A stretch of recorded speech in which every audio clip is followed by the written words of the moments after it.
He has more than 7,000 luxury cars, including 500 Rolls-Royces. His palace has nearly 1,800 rooms and a dome covered in 22-karat gold. And on top of that, it's an open secret that he even has a harem of women. The man you're looking at is one of the last absolute monarchs in the world, and as if that weren't enough, he's also the Prime Minister, the Minister of Defense, the Finance Minister, and even the head of the police. In other words, he's got total control. We're talking about Hassan al-Bolkiah, the Sultan of Brunei, a tiny country, rich in oil, and today closer than ever before to China. Brunei, China step up cooperation across multiple fields. At first glance, this may seem like just another news story, yet another state reaching out to the Chinese giant for closer trade ties. But no, this is not just another case, because these two countries have had several maritime disputes for years. The same thing happened to this small sultanate as to its neighbors. You see, Brunei has about 160 kilometers of coastline in sea rich in oil and gas, waters that for years have been coveted by China, a power that is becoming increasingly aggressive in terms of maritime control of this region. The issue is that part of Brunei's exclusive economic zone is included within what's known as the Nine-Dash Lane, a set of maritime territories that China claims in the South China Sea. We're talking about a claim in a sea that's crucial for global trade and potentially very rich in hydrocarbons. And as I was saying, this situation doesn't just affect Brunei, it also impacts the Philippines, Malaysia, Indonesia, and Vietnam. This is something we've already talked about here on VisualPolitik, but the difference between those countries and Brunei is that the others actually take a firm stand against China's expansionist ambitions. Philippine defense chief warns allies will fight if China restricts flights over South China Sea. Vietnam confronts China with island building in South China Sea. Brunei, however, has opted for a very different strategy, turning a deaf ear to Chinese claims. It seeks to get closer to China and score points by defending Beijing's position on Taiwan. Brunei Darussalam reiterated its continued adherence to the One China policy and recognizes that Taiwan is an inalienable part of the People's Republic of China. Okay, Brunei is a tiny sultanate ruled with an iron fist by a despot who's known around the world for his countless excesses. It's not like they're in any position to pick a political fight with Beijing. So far, everything makes sense. But even so, many international analysts have been scratching their heads for a while now. How is it possible that, at the same time China is claiming territories that belong to you go and support their claims over Taiwan? That really doesn't add up. And this is where things start to get interesting. Just this June, after months of diplomatic rapprochement, Brunei and China took things a step further, creating what they're calling a community with a shared future. In other words, it's a fancy way of saying that the Red Dragon is making itself right at home in its golden palace. And the question is, what is China really after in this tiny sultanate? Why is Brunei throwing its doors wide open for them? Is this the latest example of how Chinese influence is making a comeback in this part of the world? Well, don't go anywhere, because what we're about to tell you is a story that could become a blueprint for China's foreign policy. But first, let me ask you this. Remember when Steve Jobs introduced the iPhone in 2007? People were amazed by simple gestures like pinch to zoom. What once felt like magic is now second nature. Today, that same transformation is happening with AI, but much faster. What took smartphones 15 years, AI is doing in 15 months. We're not watching the future unfold, we're living in it. So the question is, are you keeping up with the AI shift, or are you still catching your breath? That's why we at VisualPolitik recommend the 3-day AI Mastermind by Outskill, a live 16-hour bootcamp happening this weekend from Friday to Sunday, 10 a.m. to 7 p.m. EST. This isn't just theory, it's hands-on, practical, beginner to pro training to help you stay relevant and competitive in the age of AI. Now, this normally costs $895, but for the next 72 hours, and exclusively for the VisualPolitik audience, you can grab one of the 1,000 free seats using the link below. In this training, you'll gain in-depth knowledge on various topics, including 20+ AI tools to build AI toolkit, prompt engineering to achieve incredible results, using AI in Excel and creating professional presentations effortlessly, data analysis without coding, creating stunning images and videos using AI tools, building tools with AI without writing code, automating your work to save time and boost productivity, developing AI agents. So what are you waiting for? Use the link in the description to save your seat now before it expires. Also be sure to join the WhatsApp group to get all the updates. The intro call and first session begin Friday at 10 a.m. EST. You better not miss it. And now back to the topic.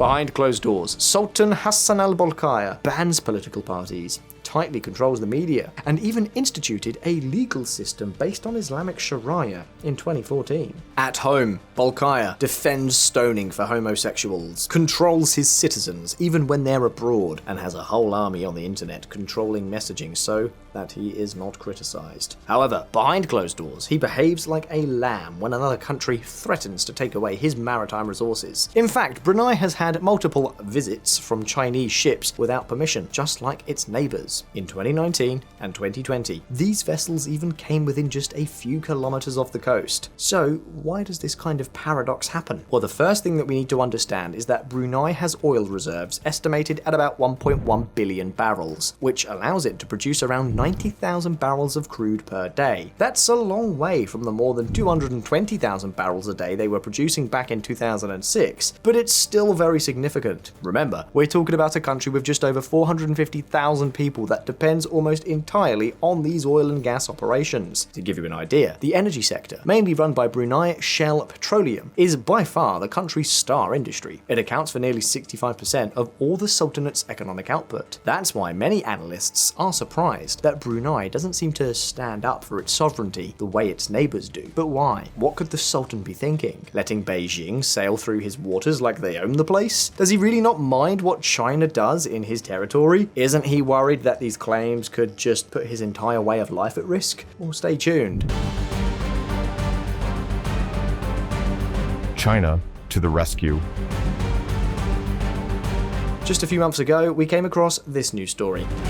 Maritime rivals China and Brunei vow to work together on oil and gas in disputed waters. Exactly. Brunei agreed to work with China to develop its oil and gas resources together. And I know what many of you are probably thinking. Come on, it makes sense. What's a tiny country like Brunei supposed to do against a giant like China, other than try to stay on good terms and make the most of it? And that's true. But still, to the point of putting their entire way of life in the hands of Chinese companies, that sounds a lot riskier, don't you think? Now imagine for a moment that this isn't just about oil. Imagine that this is actually a strategic move to change Brunei's entire productive structure and secure its economic future. And here's the thing, not long ago on VisualPolitik, we told you about another country doing something very similar, Saudi Arabia. We explain how Saudi Arabia is trying to follow in the footsteps of other historically oil-dependent countries like the UAE, looking to stop relying solely on black gold. For example, Riyadh has its Vision 2030 plan with mega projects like The Line, which we've talked about here recently, aimed at turning the country into a regional tourism hub. And they've got lots of other plans to build huge industrial parks focused on technology and high-value industries, as well as ports and logistics hubs. Well, if the Saudis have Vision 2030, Brunei has its Wawasan Brunei 2035 plan. With this plan, the Sultanate isn't just aiming for a highly educated population with university degrees. It also wants to improve living standards and, maybe most importantly, turn its economy into one of the most dynamic in the world. Of course, saying it is one thing, actually doing it is something else entirely. If history tells us anything about these petro-monarchies, it's that they're addicted to announcing big plans they never end up delivering on. First, because pulling off plans like these takes a lot of money. Second, because you need companies that are really willing to take a gamble on them. Third, because you need experienced professionals to lead the way. And obviously all that is easier said than done, especially for a state like Brunei. And you know what? This is exactly where China, and specifically its One Belt, One Road initiative, the New Silk Road, comes into play.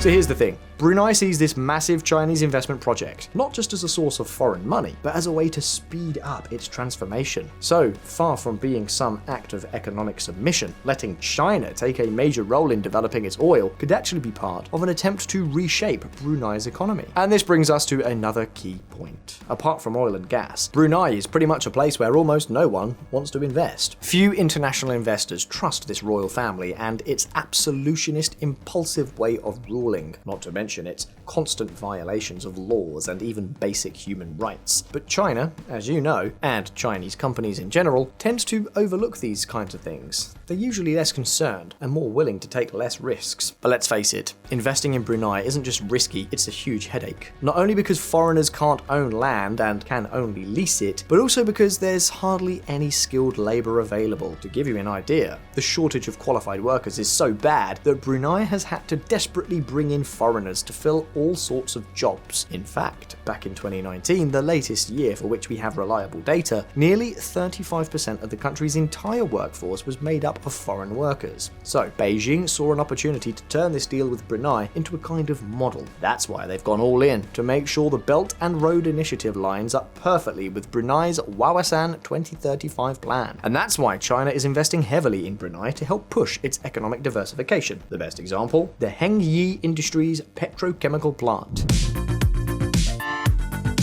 Planned as early as 2011, after launching its Belt and Road Initiative in 2013, the Chinese government announced an investment of over $3.5 billion to help build and operate the plant. When it started operations in September 2000, within just 5 months, this plant alone had generated around $1.2 billion in exports for Brunei.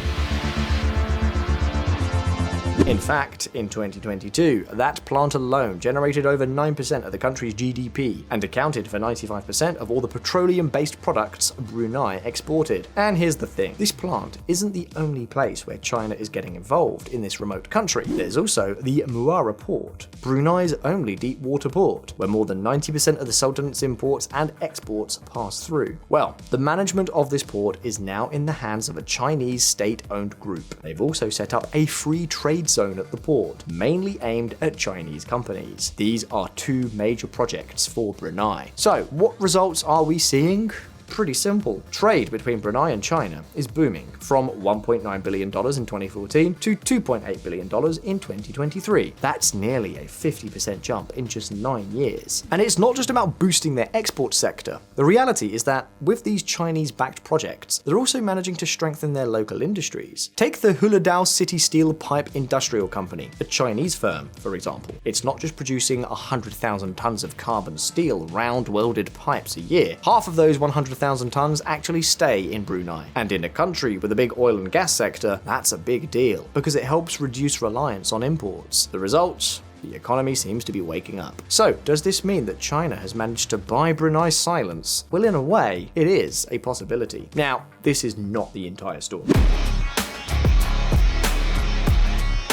VisualPolitik community, if there's one thing we've learned in recent years, it's that countries don't just increase their military spending, there's always a threat that motivates it. We're seeing it all over Europe these days, especially with the recent commitment announced by NATO countries to reach 5% of GDP spending on security and defense by 2035. And yes, Brunei is also increasing its defense spending. In 2024, it did so by 32% over the previous year. Let's see, yes, it's still a tiny country, so the spending is token, about $600 million. But the idea is to use this money to turn the country into a kind of porcupine, so that, if it ever comes to it, it could put up a fight. And above all, to support the contingents that both Singapore and the UK have stationed at their bases in the country. Of course, the real goal is to avoid that kind of situation altogether. The aim is to make these growing economic ties not just a kind of shield, but also a real driver for local development. In other words, this is a partnership that Beijing believes could become a model to promote across the rest of the region. But now, it's your turn. Do you think Brunei's strategy is the right one? Or do you think they're taking too big a risk by becoming so economically dependent on China? Let us know your thoughts down in the comments below, and let's get the debate rolling. If you like the video, please go ahead and like it, and subscribe to VisualPolitik so you don't miss a thing. All the best, thank you very much for watching, I'll see you next time.